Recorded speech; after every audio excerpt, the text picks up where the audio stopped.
Търновград, средновековната столица на България.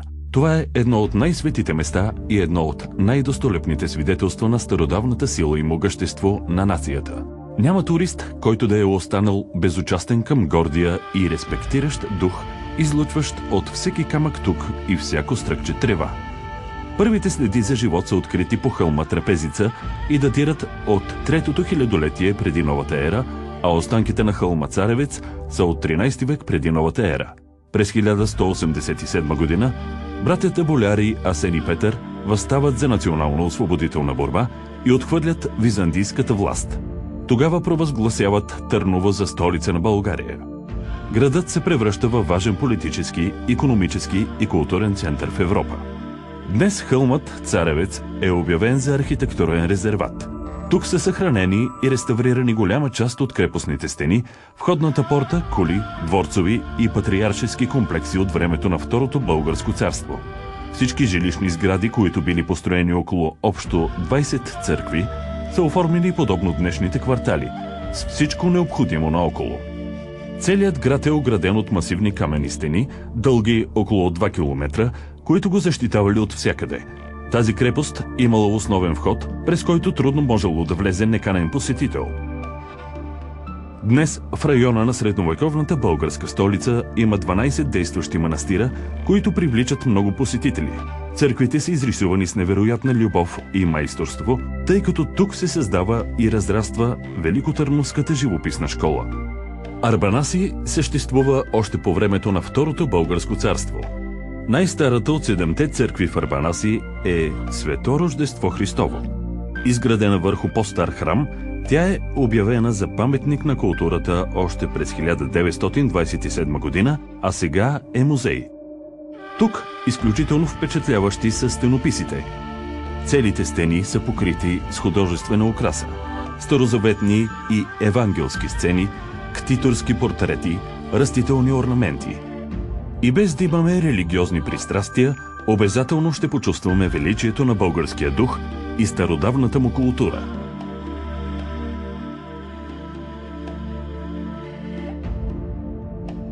Векове наред Рилския манастир е сред най-важните духовни и културни центрове на Балканския полуостров. Основан е в началото на X век от пустинникът Иван Рилски, канонизиран по-късно за светец. Това е най-големият действащ и до днес манастирски комплекс в България, намиращ се на височина 1140 метра, скътан в полите на величествената Рила планина. Още със самото си създаване става книжовно и просветно средище. Неколкократно опожаряван по време на национално-освободителното движение в България, той отново е издиган с доброволни дарения на целия български народ. Неговото художествено оформление е дело на най-изявените майстори, строители и зографи. Рилският манастир е обявен за паметник на световната култура през 1983 година и е включен в списъка за световно природно и културно наследство към ЮНЕСКО.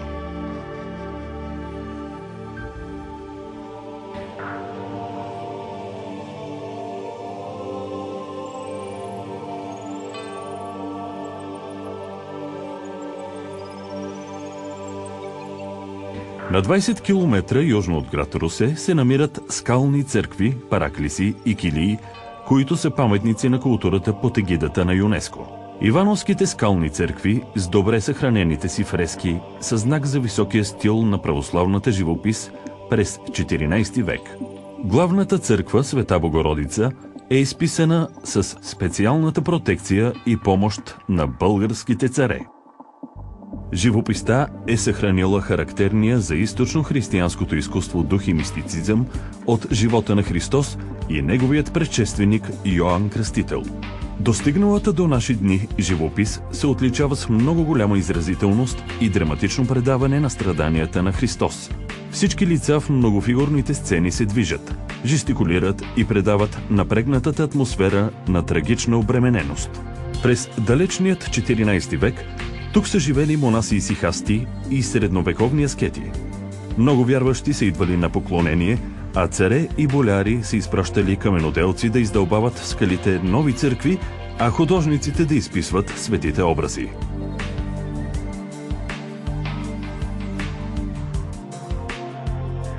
Мадърският конник е единственият скален релеф в Европа от ранното средновековие. Около релефа са вдълбани надписи, които се отнасят към няколко епохи. В него за първи път в български източник се чете името Българи.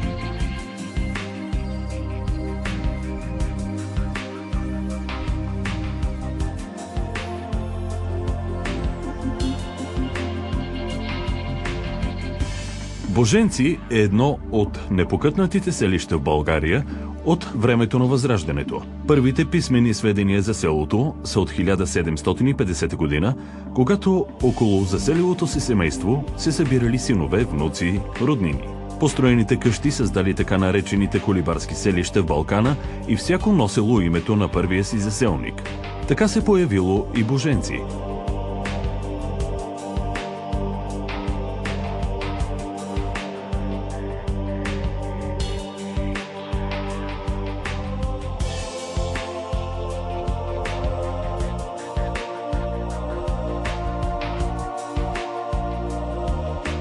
Къщата на Дончо Попа, богат търговец от Боженци, е един от най-характерните паметници на архитектурата в това живописно село.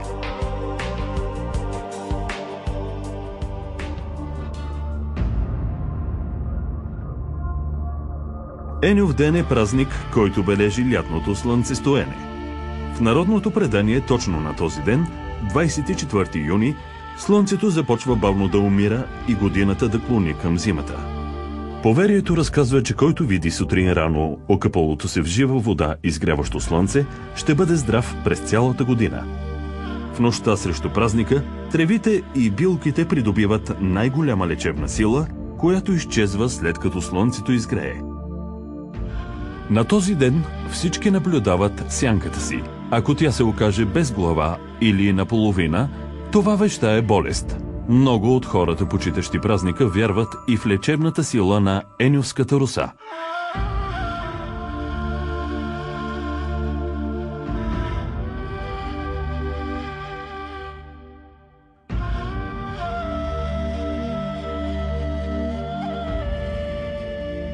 Нестинарството е много интересен обичай, в който основен обреден елемент е играта с огън. Изпълнява се на празника Свети Константин и Елена и по-рядко на някои други храмови празници. В обредната игра участват само призваните, защото нестинарите се смятат за избраници на светеца патрон. Нестинарите са мъже и жени от един род и умението им се предава по наследство. Архитектурно-етнографският музей Етера, създаден на открито, е най-големият действащ етнографски музей на Балканите. Той съхранява в автентичен вид културата на Възраждането не само на България, а на целия Балкански регион. Събрал на едно място различни дейности, Етера всъщност отразява всички слоеве на населението с неговия поминък, културни и социални взаимовръзки от края на 18 до началото на 19 век. Идеята да се превърнат музейните експонати в действащи работилници привлича тук майстори, художници и занаятчии, а обикновеният посетител може да наблюдава процеса и да си тръгне с ръчно изработен специално за него подарък.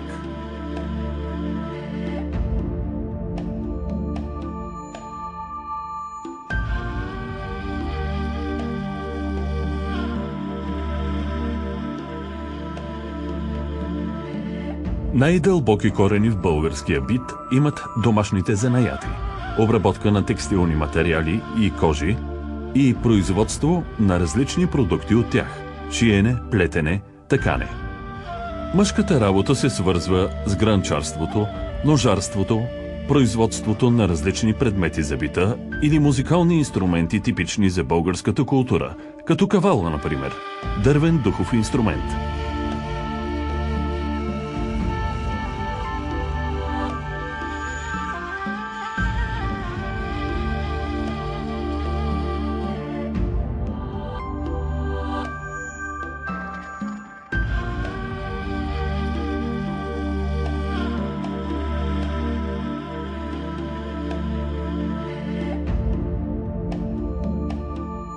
Музеят разполага с единствената в България колекция от водни съоръжения. Част от тях са били построени точно тук, още в края на 18 век. каквато е старата мелница Караджейка или водната предачница.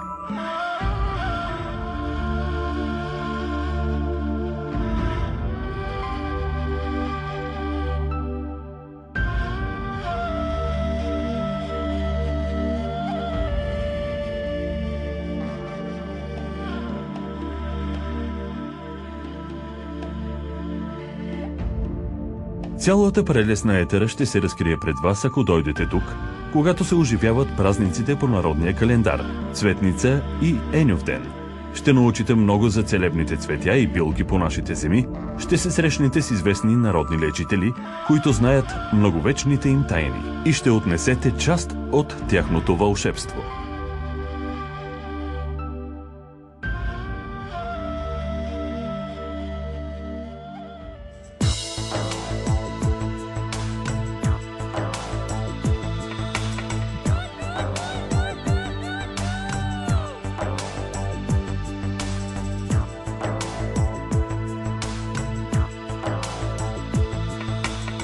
Магурата е една от най-големите български пещери.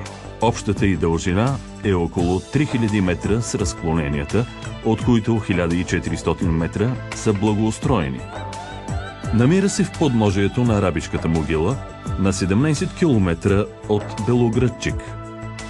Най-ценното наследство в нея са скалните рисунки, около 700 на брой. Ловната сцена и митическият танц, нарисувани от първобитните художници, се намират в залата, наречена Художествена галерия. Това са единствените запазени до днес творения на първобитното изкуство в пещерите от Балканския полуостров, отнасящо се към бронзовата епоха, датиращи от преди 3000 години. Всички просторни зали представляват своеобразни музеи. В триумфалната зала могат да се видят кости от пещерни животни и предмети, свързани с бита на племената, населявали тази част от Балканския полуостров. Особено ценен е и слънчевия календар.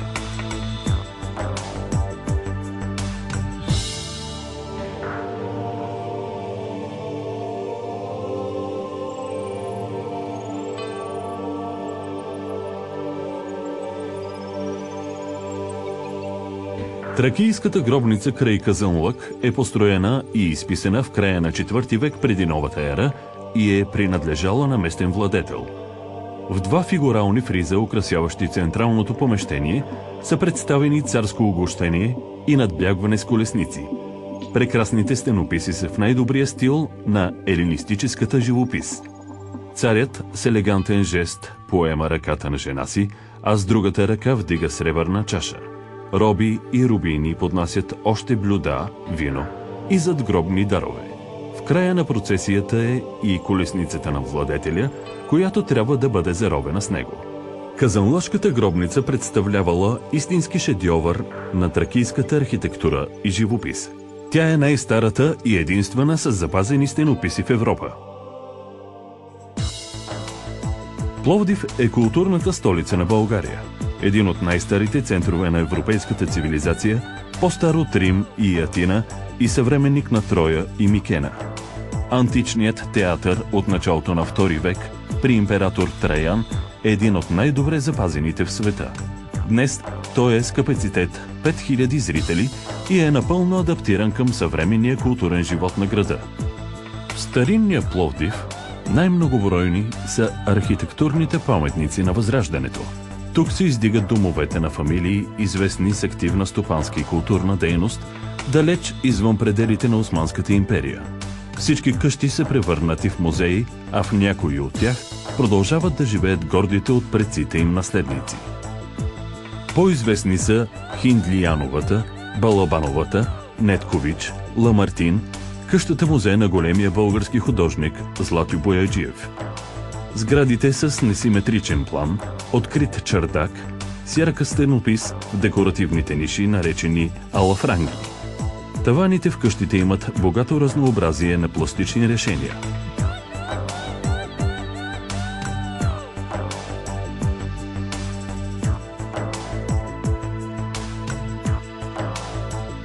През цялата година в Пловдив, втория по големина град в България, се провеждат повече от 20 международни фестивала.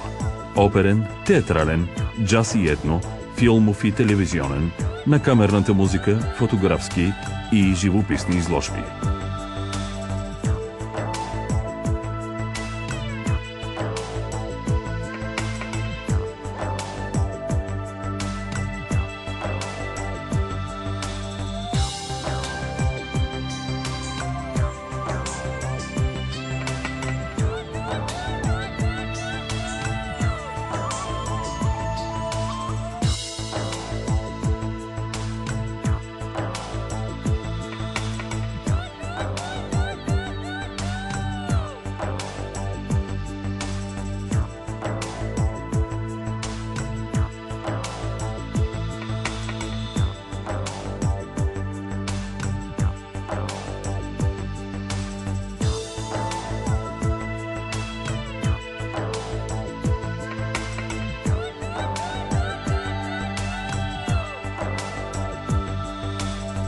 Старият Пловдив е уникален културен център от археологически обекти, музеи и галерии, старинни сгради, действащи храмове, уютни кафенета и ресторанти, учебни сгради, живописни кълдърамени улици. През 1979 година получава Европейски златен медал за опазване на паметниците от миналото.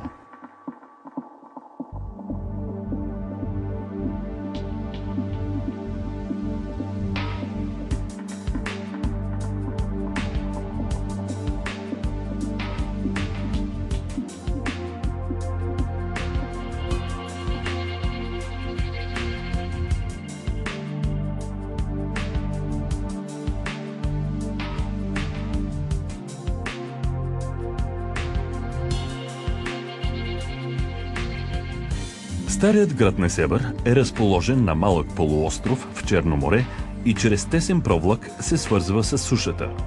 Хората са се настанили да живеят тук още от бронзовата епоха. Селището има тракийски произход от второто хилядолетие преди Христа, като името му е било Месамбрия. Времето на римското, а после и на византийското владичество не са намалили значението на града.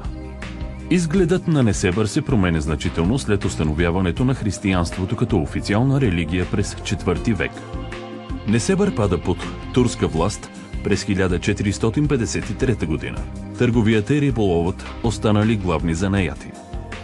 Тогава се появява едно ново архитектурно богатство, с което е известен Несебър – старите двоетажни къщи. Много от тези къщи са реставрирани и обявени за паметници на културата.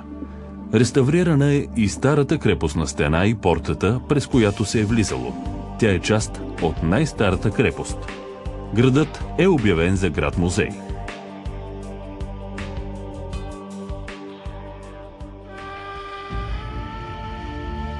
Мелник е най-малкият град-музей в България.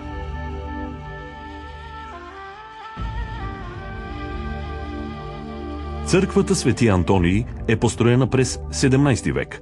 Легендата разказва, че тя е създадена специално за лечение на душевно болни. Вярвало се, че ако в нощта срещу храмовия празник Свети Антон се преспи в църквата, болестта изчезва.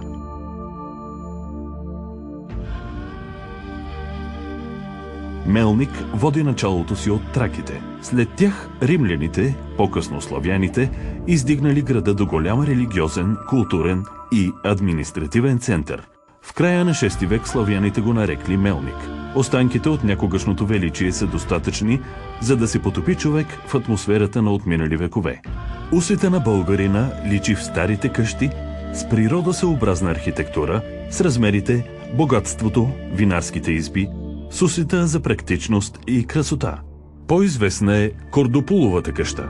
С неповторимата си архитектура и величие, тя е кацнала като бяла птица сред сипеите на Мелник. Това е най-голямата средновековна къща в България. Построена е от богатия гръцки род Кордополус през 1754 година. Мястото, изкопаните изби, разпределението на приземния и основния етаж показват, че къщата е построена изключително за производство и търговия с прочутото мелнишко вино. Многовековната история на България, талантът на българите, красотата и разнообразието на природата правят тази райска земя една от най-уникалните в света.